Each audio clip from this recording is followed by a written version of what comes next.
රජය විසින් ඉන්ධන සහනාධාරය සඳහා වෙන් කළ රුපියල් බිලියන 57ක ප්‍රමාණය ජූනි මාසයෙන් අවසන් වන බව ලංකා ඛනිජ තෙල් නීතිගත සංස්ථාවේ සභාපති ඩී.ජේ. රාජකරුණා මහතා පවසනවා. පවතින තත්ත්වය මත මේ ආකාරයෙන් ඉදිරියට ගියහොත් සංස්ථාව දැඩි අපහසුතාවකට ලක්විය හැකි බැවින් ඉන්ධන මිල ඉහළ දමා ඇති බවයි ඊයේ පැවති මාධ්‍ය හමුවට එක්වෙමින් සභාපතිවරයා සඳහන් කළේ. ඩීසල් ලීටරයක පිරිවැය රුපියල් 536ක් වන නමුත් විකිණීම සිදු කරන්නේ රුපියල් 407කට බවද ඒ අනුව රජයෙන් රුපියල් 100ක සහනාධාරයක් සංස්ථාවට ලබා දුන් පසුද තවදුරටත් රුපියල් 29ක පාඩුවක් සිදුවන බවද ඔහු සඳහන් කළා.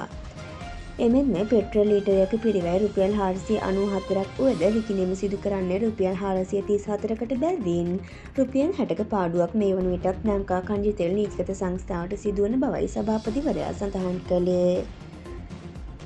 එබැවින් ඉන්ධන පරිභෝජනය අඩු කරන ලෙසට ජනතාවගෙන් ඉල්ලා සිටින බවයි ලංකා ඛනිජ තෙල් නීතිගත සංස්ථාවේ සභාපති ඩී.ජේ. රාජකරුණා වැඩිදුරටත් ප්‍රකාශ කර සිටියේ.